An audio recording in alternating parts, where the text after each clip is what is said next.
to The Rick Smith Show, where working people come to talk. So I got to tell you, out of all of this Epstein stuff, the fact that Larry Summers' names is at the very top of it, and some of the horrible stuff that's come out about Larry Summers, I got to tell you, if anything positive comes out of any of this, it's going to be that. Just maybe we could get him gone. One of the biggest albatrosses around the neck of the Democratic Party. The reason a lot of things don't get done because of policies pushed by that guy. And my next guest actually wrote a piece back, well over a decade ago. Larry Summers and the secret endgame memo was written by Greg Palast for Vice magazine. That's why I've asked my good friend Greg Palast to come share some thoughts. Greg is known for his investigative reports over at The Guardian, his best-selling books, The Best Money Democracy Can Buy. Also, new film on the latest attacks on the right to vote, especially in the last election, called Vigilantes, Inc., America's New Vote Suppression Hitmen. It was narrated by Rosario Dawson and produced by Martin Sheen, and all of that. Leonardo DiCaprio, lots of names and famous people, all there free to stream at gregpalast.com. Greg, thanks for taking time for us. You're very welcome. In fact, I can't wait to dig in on Larry. So are we surprised by what we read? Are we surprised by what our eyes are showing us? I just want to make sure that those of you who were born after 1965 know who Larry Summers is. He was listen to this resume: president of Harvard, U.S. Secretary of the Treasury under Bill Clinton, he was head of Obama's Economic Council, and he was the chief economist for the World Bank. And I did an investigation, and what I uncovered for The Guardian and then for Vice magazine is that actually Larry Summers is actually a colony of aliens sent to Earth to turn us into protein. And here's what I mean by that. And so what you were talking about is for Vice Mag. So he had all these hotshot positions, but what he's really known for is turning the Democratic Party into the economic right wing. He was Mr. Deregulation. He's the one who talked Bill Clinton into this third way mess where he said we now need to deregulate the banks. How did that work out in the mortgage market? And he was for the bailouts, the big man behind the bailouts when the economy collapsed in 2008 because of his framing and creating the deregulation of the banking system. Right, he's the guy who ended Glass-Steagall. He was the guy who really pushed for that. Now, Glass-Steagall is what divides investment banks, which is the gambling side of banks, and versus the place where your money's supposed to be held safe. And Larry Summers said you can dip into the safe money, which by the way is guaranteed by you and me and the U.S. government, by the taxpayers, and go gamble with it. And they did, and they blew it. They had the worst weekend in Vegas ever recorded, with nearly, are you ready? $4 trillion in losses that the U.S. government picked up. And then not the U.S. government, you and me. You and me, yeah. When I say the government, like who is the government? Despite what Trump says, the government is you and me. The other thing is, so he was also about to be appointed by Obama as head of the Federal Reserve. And I'm proud to say that working with Senator Sherrod Brown, who's head of the Banking Committee in the Senate from Ohio, that we were able to kill off little Larry's venture into the Federal Reserve. God forbid he got that job. Now, one of the reasons, there's two reasons he didn't get it. One, you should know something about him. He's a sexist a-hole. Okay, one of the reasons he's in the Epstein files is that he was telling Larry. Now, remember, Larry Summers is married to a Harvard professor. He's a Harvard professor. His wife's a Harvard professor. But in the meantime, he was mentoring a British Chinese woman who was from London School of Economics, and he was really trying to doing everything he could to get into her pants. And he's telling this to Epstein, and he's asking Epstein for ways that you seduce young women. And what does he need? He needs Epstein. He calls him his wingman, and Epstein's telling him basically use your position as a big shot economist, use your position as president of Harvard to get this woman into the sack. And so he tried. And remember, he's a married man, and this woman, I don't know what she is, but your whole career, you're with this big shot economist. This guy's politically connected, and for a young woman, that's a hell of a lot of pressure. It's the worst. Yeah. It's basically Weinstein territory. I mean, the only thing he didn't do was slam her against the wall and do the nasty. He was using Epstein. Now, the other thing you should know about him, in these emails, he says, "Oh, well, you say something negative about women and you're canceled." And he was bitching because Larry Summers once said that women were not intelligent enough. I kid you not. This is Obama's guy. This is Clinton's guy.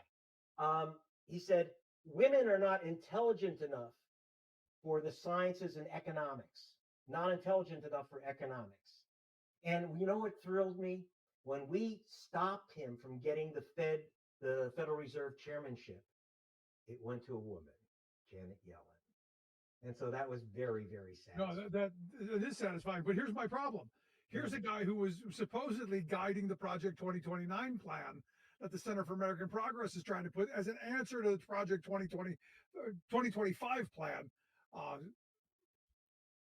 Well, I mean, I don't know. It depends how good the internet is in prison, because Trump is going after him. And this is the one time when I would say, go get him, read that little fat gentleman, his rights, Mr. Summers. He is one of the most destructive people I've ever encountered in my investigative reporting career. And one of the things I found in my investigation for Vice, and you'll find it in my book, The Best Democracy Money Can Buy, is what's called the endgame memo. And this is what Sherrod Brown also used to sink him. He had a secret memo that he sent to little Timmy Geithner, who became, by the way, when Summers tried to get the Secretary of Treasury job back, but there's no way he could get confirmed. So they put in his little protege, Timmy Geithner, another dangerous man. And he put in Timmy Geithner. But before that, in 1997, Summers and Geithner were sending emails back and forth. It's worse than the Epstein files, because this is not trying to screw one woman. It's screwing all of us. And that memo, the endgame memo, said, here's the endgame in the World Trade Organization secret meetings. And the memo, he said, okay, what we're going to do is, the way we're going to deregulate banks in the United States is that we are going to deregulate banks in the United States, is that we're going to force the deregulation of banks through the World Trade Organization. This is one of the most vicious globalization memos ever written. And he said, okay, we're going to do this secretly, but what you have to do is, here's the names of 6 of the biggest bankers in America. Here's their private phone numbers. And it was Goldman Sachs, Merrill Lynch, Bank of America, Citibank, Chase Manhattan, and I can't remember the 6th member of the crime syndicate. So, and what they were going to do is force all the other countries who want to sign trade agreements with the U.S. Where do you think Trump learned this stuff? The trade agreements with the U.S. And in order to have a trading agreement with the U.S., you want to sell us bananas, Ecuador? Well, you're going to have to deregulate your banks. And once you deregulate all the banks in Switzerland and Ecuador and Mexico, England, then obviously the American domino will finally fall. And even though we'd spent, from Franklin Roosevelt on, we had a very tightly regulated banking system until this clown came along and deregulated first the rest of the world through this secret memo. And by the way, I didn't realize when I published the memo that those numbers were still live. Some people actually called the then head of Goldman Sachs He Good. said, "Oh, Greg Palast gave me your number." It's like, that I don't want. I didn't mean to dox anyone. I couldn't believe that they still had those numbers live after I got up my hands on the memo. No, and that's good because here's the thing, and this is where when I talk about neoliberalism, I'm talking about Larry Summers. Yeah. He is the poster child. He's the one, the biggest, purveyor of it, and the Democratic Party marched along. So maybe now, if anything positive comes out of these Epstein files or out of these emails or any of this, maybe you know cleansing ourselves of the Larry Summers, Bill Clinton wing of the party and going back to some democratic principle, maybe a good thing if you can Well, find the silver lining. well, the silver. I'm hoping that at the minimum, Harvard fires him. I mean, he was literally using his position as a mentor and as president of the university to try to pressure a young woman into bed with him. And he's using Epstein as his wing. He calls him his wingman. And Epstein's telling him, "Well, here's how you do this," and you move in on her, and you put a little pressure on her, and she understands where her career is going. Da, da, da, da, da. I mean, it's sick. It's sick. It's sick. It kind of sounds like another guy, who, there were some tapes of him saying kind of the same thing, only a little more aggressively. Yeah, well, so this is one of the problems we have is that these guys think that they are above the law, they're above morality. Yeah. Larry Summers when he was at the World Bank, he created something called restructuring. And what that was, literally massive poverty. You think that Trump started this stuff with cutting off healthcare, cutting off food stamps? Larry Summers actually ordered nation after nation. I got all these, just so you know, I got like about 500 pages of inside memoranda and documents from the World Bank, inside confidential stuff. And I shared it with some presidents. I shared it with the president of Ecuador. Shared it with, I shared it with Hugo Chavez of Venezuela. This is what they're doing to your economies. They want to eat you for lunch and spit you out, and required privatizations of their water companies, their electric companies, everything. And people literally were starving in the streets because of what Larry Summers did to these nations, especially in Latin America. It was horrific. And I exposed this guy both, by the way, I went also to, for BBC television, I went to Ecuador and showed these documents that Larry Summers had secretly signed with finance ministers. Argentina, same thing. And I mean, the guy he is brutal, he's sexist, he is a predator, and he's a predator against women. And I can't believe his wife puts up with this stuff. Yeah, no, but Maybe she won't anymore. here's the question that I have then. Do you think this is going to be a moment where we maybe take this, and especially as Democrats, because look, I don't expect the Republicans to take anything that comes out of this and do anything in a way that's going to be constructive. This is all going to be used to weaponize and to divide us even further. Is this an opportunity for Democrats to go, look, do we really want these people? We better dump these guys over the sides. I mean, we're talking about Larry Summers and that whole gangster gang.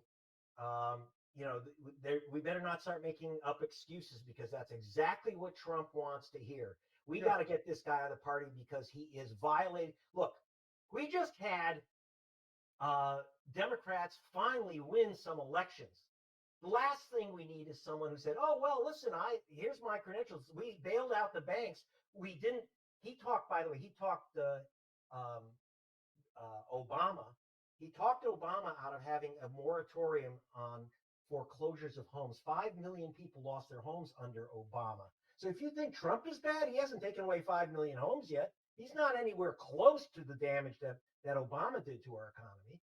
And that was all at the direction of Larry Summers, who he thought was a genius, and tried to put him as head of the Federal Reserve Board. We'd all be eating out of garbage cans. No, and this is where I'm hoping that not just the Larry Summers, but the Larry Summers policies and all of that came with it. Yes.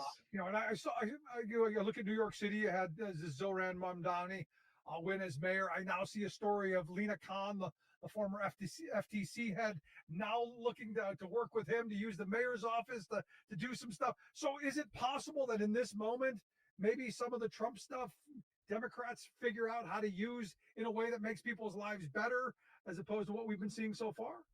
Yes, they can't just say we don't like Larry Summers, because it's the attitude that is predatory towards women, dismissive of women, thinking that they can't be economists.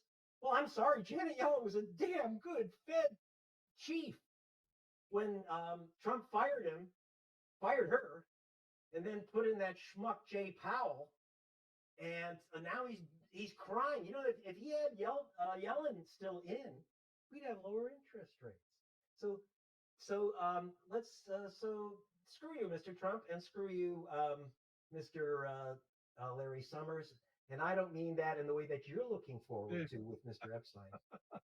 So let me last line of question I've got for you then, because obviously everyone's paying attention to this. It is the laser pointer that we the cats are running after. Anything in here that surprises you? Anything in here that you find interesting? Anything that, because I'll be honest, interesting, yes, because look, I knew he was a creep, but this is a new level of creepery. Asking Epstein, this is after he's convicted of raping young women. He's after the conviction. He's asking advice from Epstein on how you get these chicks into bed. What? Are you kidding? It is what he did is actually a crime. What Larry Summers did is actually a crime.